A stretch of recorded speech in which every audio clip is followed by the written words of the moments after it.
Hello knitters, this is Barbara Benson. I'm an independent knitwear designer who also likes to make these videos for you guys to watch. And today I have someone, and I was looking through the comments and couldn't precisely find it, but someone said, hey, I see you have a yarn swift in the background. You should show us how to use it. So that's what I'm going to do today. This is a yarn swift. This is not a whole lot of people have this one because it's freestanding. It also comes with a clamp. Most people, I think, who have this style of swift, they have it clamped onto a table, which is great.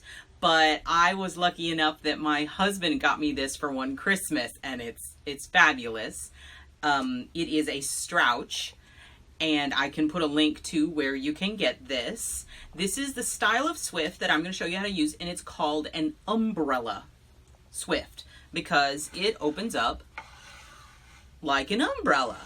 Isn't that creative? There are other kinds of swifts, but this is the one I'm going to show you how to use, and I believe that this is currently the most common one for people to have. The purpose of a swift is for you to be able to turn a skein or hank of yarn that if you attempt to knit from this is not going to happen, you're going to make a giant mess, into a ball. Now, you can put it on and hand wind it from the swift, or you can use a ball winder. I'm going to show you the ball winder. And so, just in case you didn't see what I did there, I'll skein this back up. Bloop. I didn't want to do it. So, bloop. There we go. So, you have your skein. You look and find where the loop's over and you pop it open. Like that. And now you have your just circle of yarn. You need to look at it and make sure that all the yarn's going in the same direction. Sometimes where you find these places where it's been hooked together, there'll be a yarn going the wrong way. So just go around it and make sure all your yarn's going in the same direction. And then I like to take my hands and do this, and it kind of loosens it up. Don't be worried about it. And then you take it and you put it over your umbrella swift, like this. And you make sure that none of your yarn fell on the inside, like that. It happens a lot. So you hold it. I hold it.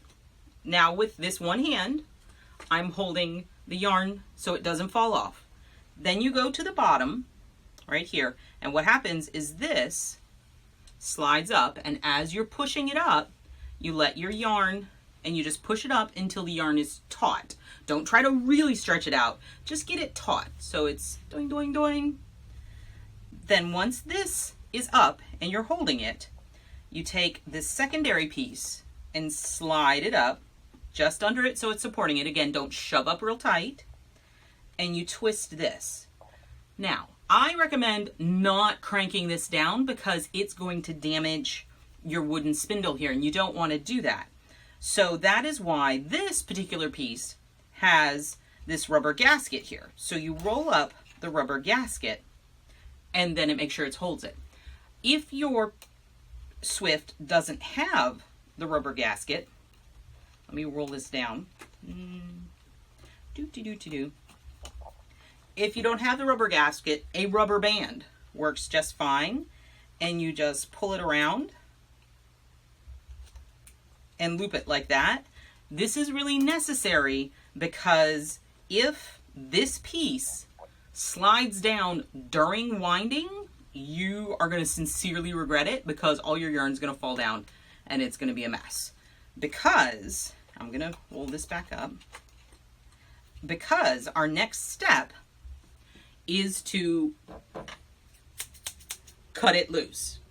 So, you work around and you look for, when they die, they use these little strings to make sure all the yarn stays in the same place. So you find your knot and you cut it. And then slide. Oh, there we go. So that was actually the ends.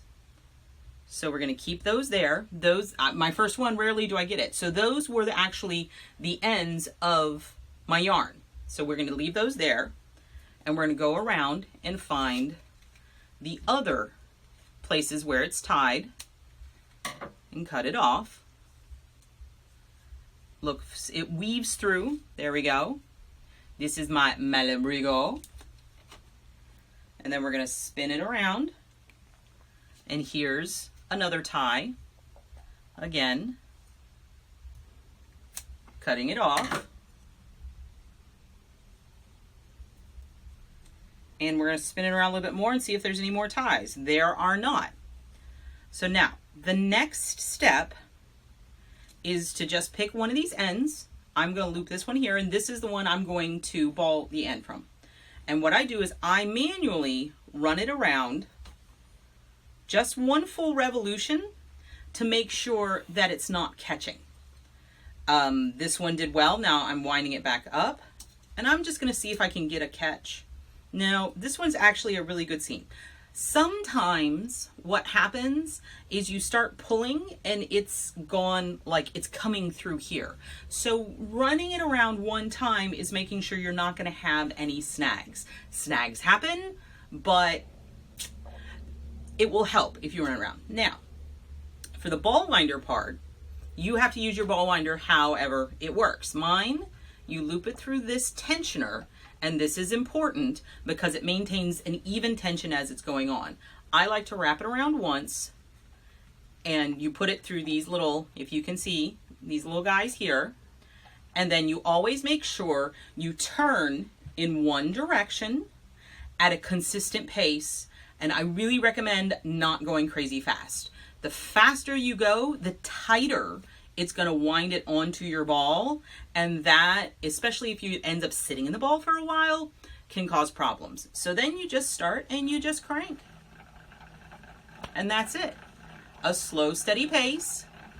Don't ever go backwards. And just, I'm going to speed up a little bit. Here we go. So I am probably going to speed this up because you know what? You don't want to watch me do this for 5 minutes.